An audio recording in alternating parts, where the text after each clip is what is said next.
Hey everyone, and welcome back to another episode of Kick Off Your Damn Heels. I am Dr. Tara Lynn, and I have a special guest today that I sought out and found, Lauren Leska. Leska, right? With an A on the end? Yeah, you got it. Lesko. Okay, Leska. And Everybody Lauren, does. yeah, everyone wants to call me Cells at the end. I don't know. Anyway, whole different.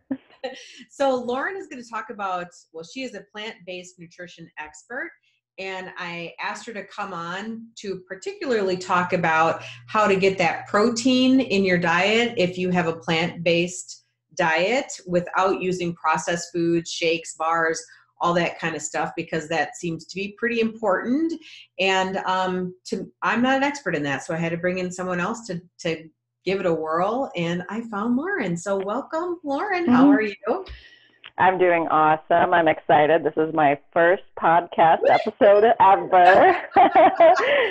So, yes, ever. I'm so excited. Hopefully I don't mess up anything. You won't at all. I'm so happy to have you on here. I was just tickled to find somebody who's doing vegetarian lifestyle, plant-based diets with whole foods.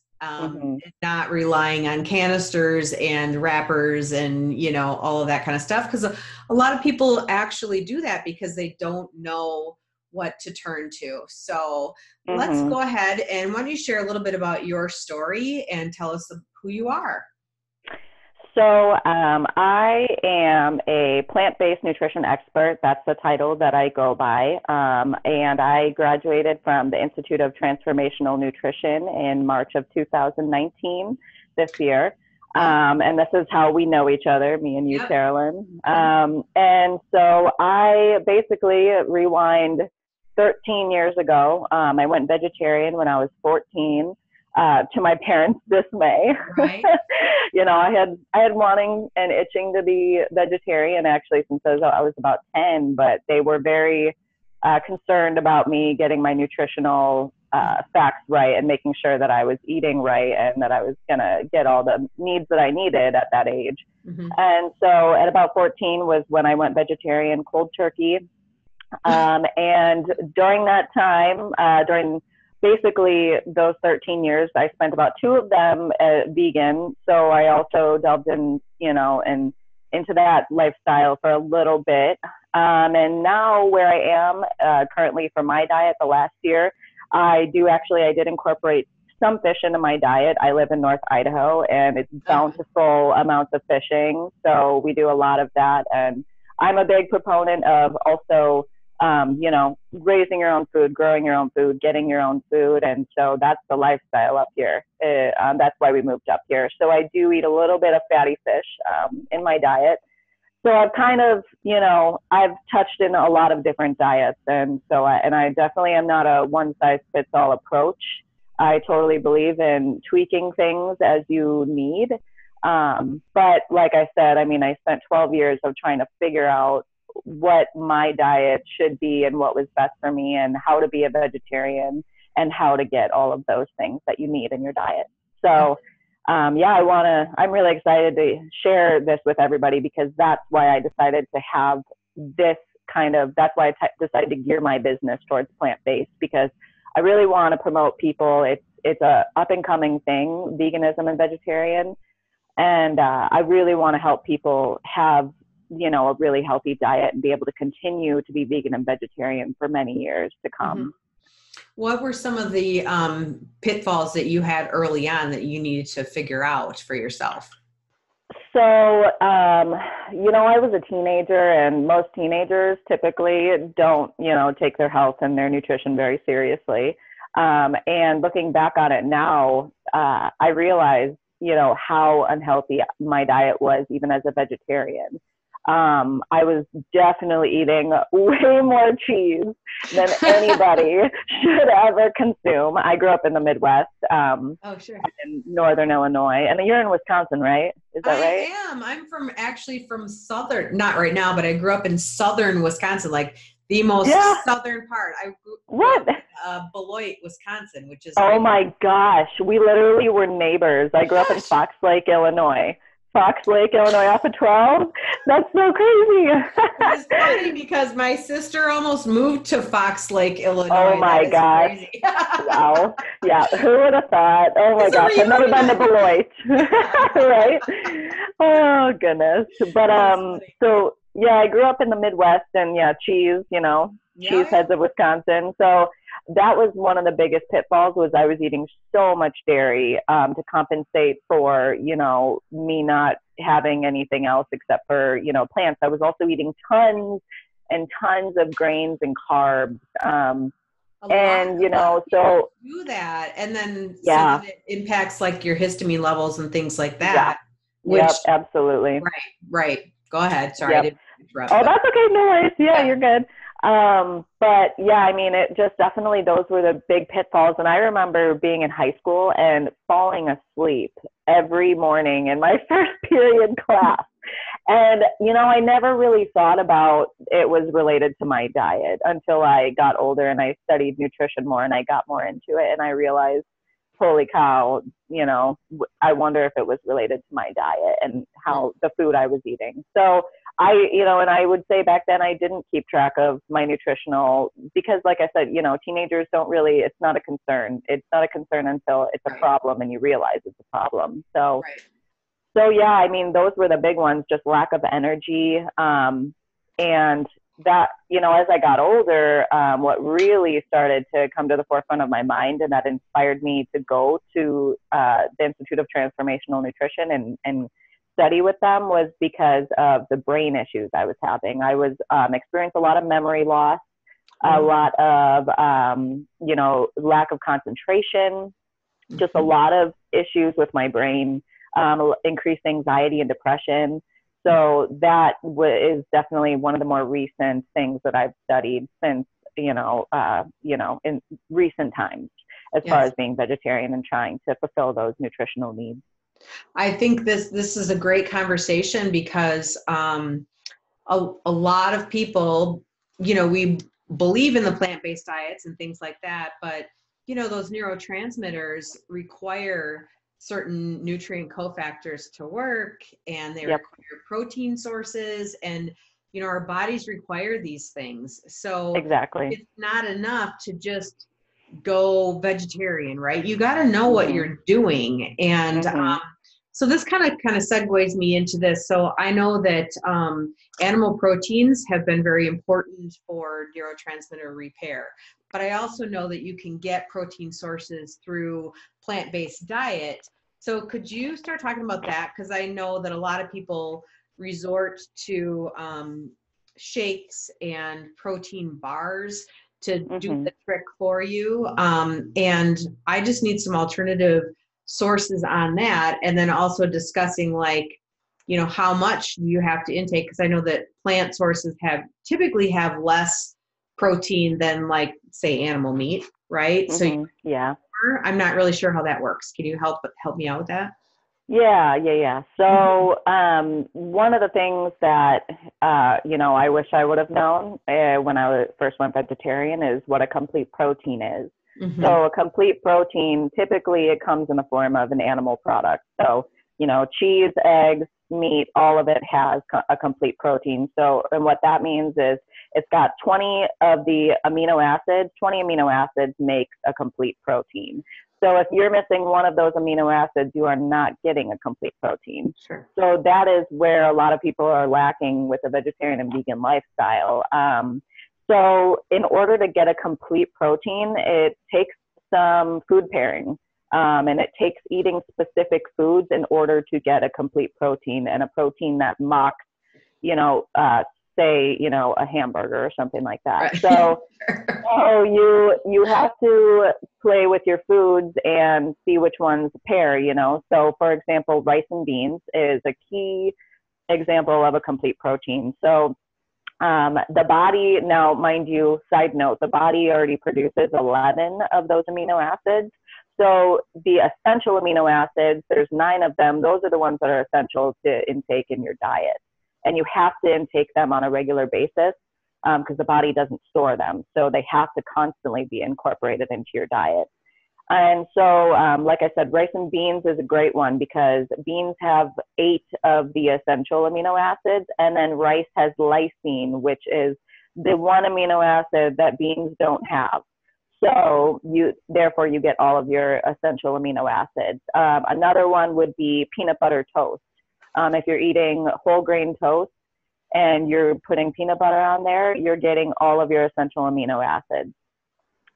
There are certain foods that already do come as by themselves complete protein. So examples of that is soy, which, I mean, most of the products out there that are in the freezer aisle, the animal packaged, prepackaged processed stuff, that is all soy-based. And that stuff usually does come in the form of a complete protein.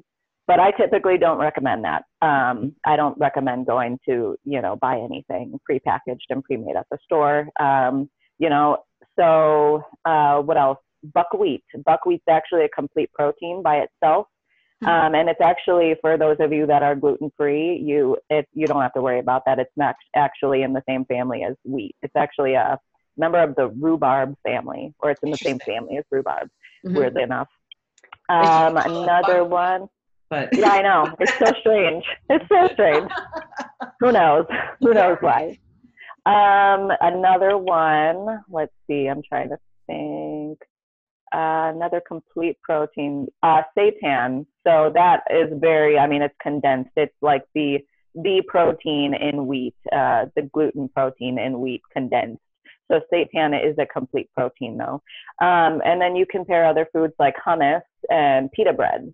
So basically the rule of thumb for me that I tell people, any grain paired with any legume, and when I say legume, I mean any kind of beans, or nuts.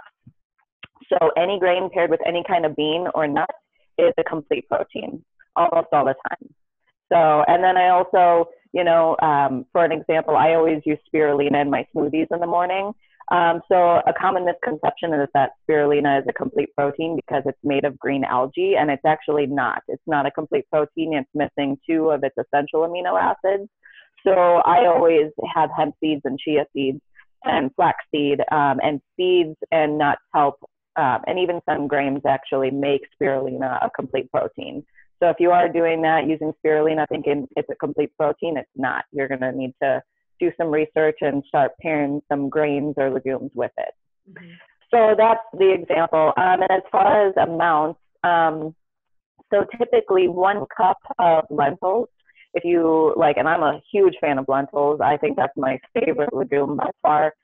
They're super packed with nutrients. If you do 1 cup of lentils, you're getting about 1/3 of your daily recommended allowance of protein in just 1 cup of lentils.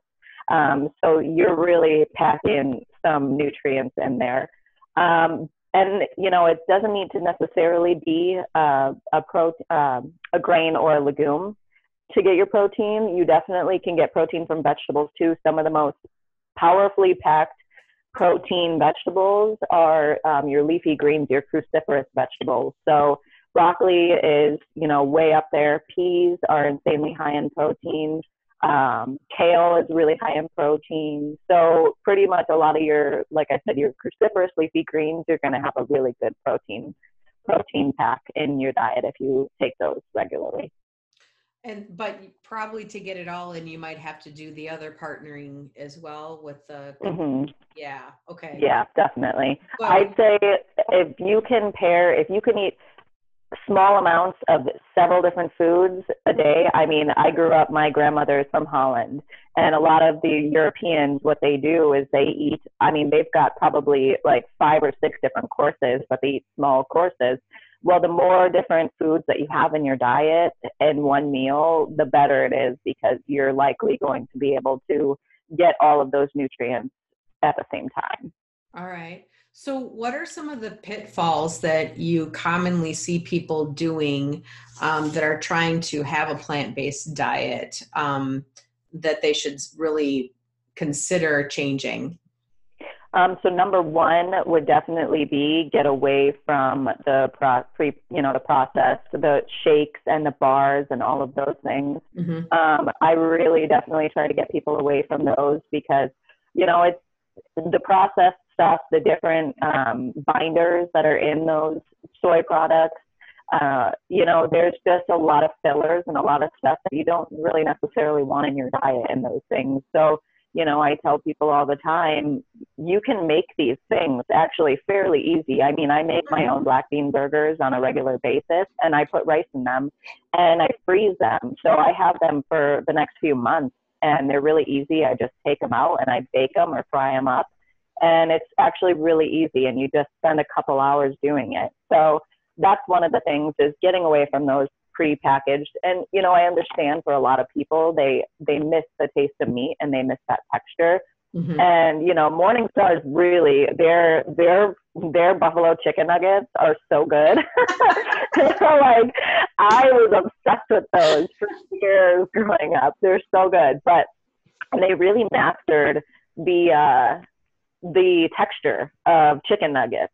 You know, so they are, I understand if you need those to help you kind of transition into just to get that texture and just, you know, slowly wean yourself off of it, then, you know, by all means, I understand if you need to do that, if it helps you transition into that. But just to rely on those prepackaged foods for a super long time to give you the nutritional needs, it's not going to be very good for you. So that's one thing. In a pinch, you can. Yeah, exactly. Right. Totally. Mm-hmm. Another thing that I see a lot that I really try to steer people away from, and like I was telling you, is, and it was something exactly that I did. I mean, most people that go vegetarian, they typically eat a ton of grains because it fills them up. You know, meat tends to sit in our system a lot longer, in our digestive system. It takes a lot longer to digest. Mm-hmm. So we don't feel, you know, when we take that out, when we take that away, we don't feel as full. So typically you're going to fill yourself with fillers, and that's typically grains, especially wheat. And just because that's so mainstream in our diets, in the standard American diet. So people are just overeating on wheat, and it's constantly spiking their blood sugar, and it's, you know, it's not the kind of filler that you want. And, you know, I think it does take some time to transition over to, you know, consuming mostly plants and mostly, you know, actual raw vegetables, but it doesn't take long for you to actually feel full by eating, you know, a huge plate of broccoli or this or that. I think it just takes your body. Typically, I tell people when they go vegetarian or decide to go vegan, give it 2 months, you know, mm-hmm. Give it 2 months for your body to reset and, you know, kind of figure out the change that it's going through. Because think about it, your body spent years and years and years through your whole development period, you were probably eating meat. And now all of a sudden it's being taken away. Right. So, you know, give it a few months and your body will have figured it out by then, most likely. So if I'm hearing you correctly, then when you transition over and you're probably eating a lot more food than you thought you would if you're mm-hmm. eating lots of broccoli and cruciferous vegetables and, you know, instead of the fillers and things like that, you're going to end up eating more food, which can be a psychological, like, I'm eating way more food, you know, mm-hmm. than I thought. Right. Yeah, absolutely. The calorie content is really what's horrifying when people are transitioning from vegetarian to vegan, because you are probably eating more calories when you go vegetarian and vegan mm-hmm. than you were when you were eating meat, because you're just it's all grains, it's all carbs that you're consuming. So a lot of people think that they're going to lose weight when they go vegetarian and vegan, and it's, you know, and it does happen for some people, but it's also your body's way of reacting to a change. Some people automatically, their body reacts by losing weight. And then some people, their body reacts by gaining weight. And more times, it's more people are gaining weight and then they end up dropping off from being vegetarian and vegan because they initially started doing it because they thought they were going to lose weight. But when you're doing it that way, when you're constantly taking in carbs and fillers, you know, there's no way you're going to lose the weight if you're doing that, especially with the water retention that you're getting if you're allergic or whatever it is. And inflammation, you know, that you could be having. Exactly. Mm-hmm. I'm glad that you mentioned that, because I think there is kind of misnomer that if you are plant-based, vegetarian, or vegan, that you're automatically going to be thin, and that may not be the case. Everybody's different, and how you go about doing it is going to be the biggest factor. Totally. So Yep, absolutely. I really appreciate you saying that. Good. Yeah. You've given a lot of really good, helpful tips. Is there? Yeah, you truly, like, this is like down to earth stuff. This is awesome. Yeah. Like I said, I've had a lot of time to figure it out. So yes. I'm glad. I really hope, that people can really open up to this, because veganism and vegetarianism, it's climbing rapidly. It's one of those industries and one of those diets that people are really starting to actually, when I went vegetarian, I remember my mom worked at Trader Joe's, and it's a health food store in the Midwest. You probably know it, right? Yeah. Mm-hmm. So she worked at Trader Joe's, and at that time there really wasn't, when was that? That was probably, so that was 2006 when I became vegetarian.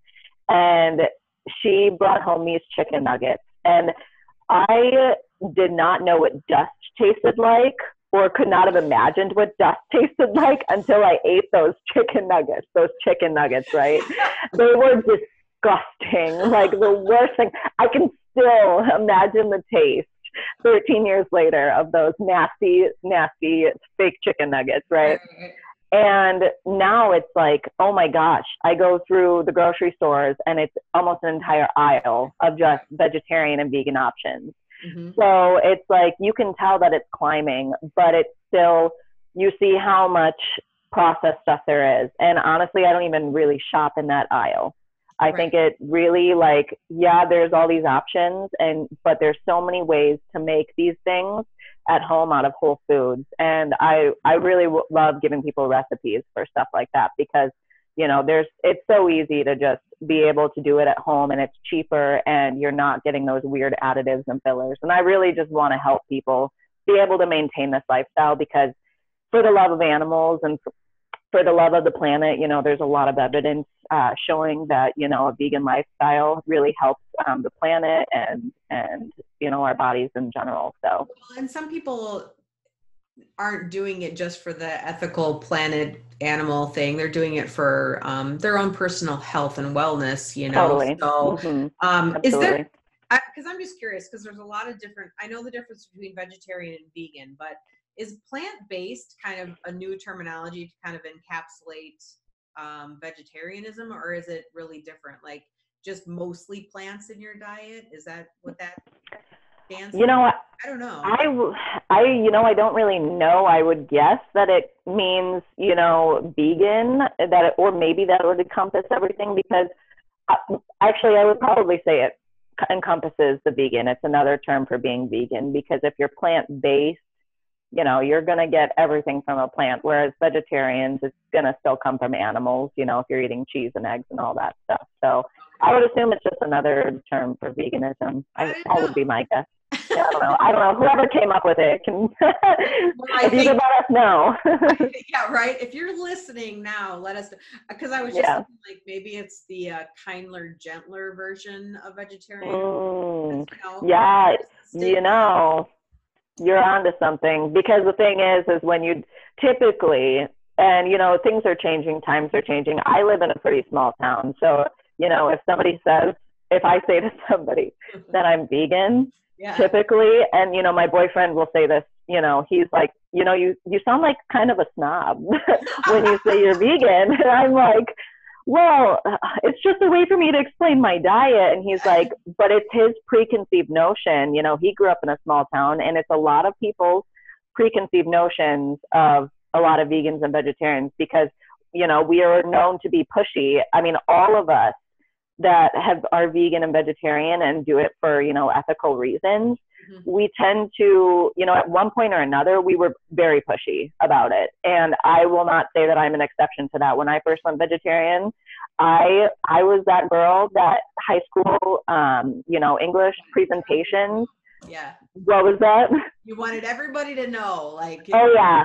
I had the poster boards with, like, the gruesome like Oh, slaughterhouse pictures oh my for the high school presentations. And I let everybody know, like, this is what God. you're eating. Yeah. I'd be sitting there at the lunch table, like, there's pus in your milk, right? Like, I was, I was not shy about it. And now I'm much more gentle and accepting. But then I was like, I Nah. was letting everybody know. Yeah. In So a cute anybody out way. there, yeah. That's so great. Oh, I'm a lot nicer now. Truly, truly. All right. You have any other tidbits that you'd like to share that we didn't cover that you feel are important? Yeah, so one of the things I really am passionate about, and I love that you do brain health, that you specialize in brain health, because that was, like I said earlier, that was a big factor in me studying more and more about trying to maintain a vegan diet or a vegetarian diet and still maintaining my brain health. Mm-hmm. And so one of the things that I really want to highlight to people who are also going vegetarian, but mostly vegan, is really, really focus on getting your omega-3 fatty acids. That is an insane, I mean, if you are suffering from, I personally myself, I was suffering from pretty bad depression and anxiety. And I had never been that kind of person. I've never had, extreme anxiety or depression or anything like that. And I was at my lowest low after I stopped going vegan. It was right after I ended my 2 years of being vegan, and I suffered horrible with the anxiety and depression, but also just lack of concentration, my brain health, my memory. I couldn't remember so much, and it was really detrimental to my relationship, and just in my life in general. It was really hard for me to remember things, and the more I studied it and the more I researched, I wasn't getting my omega fatty acids, and that flipped the switch in me. So I really, really encourage people to really follow that, their protein and their omega-3 fatty acid intake.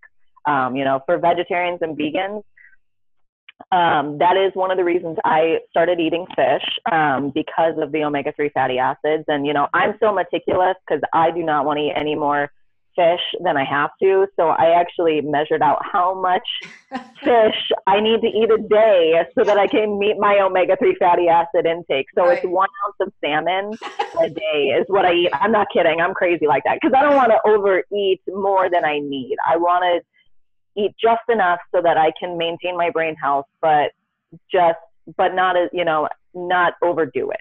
Right. So I would definitely say walnuts are really great. There are a lot of ways to get flaxseed, chia seeds. Those are all really great. It is still difficult for those because they're in the ALA form or I think it's the EPA form of omega-3 fatty acids. And so the body has to convert that to DHA, which DHA is the most significant part of omega-3 fatty acids.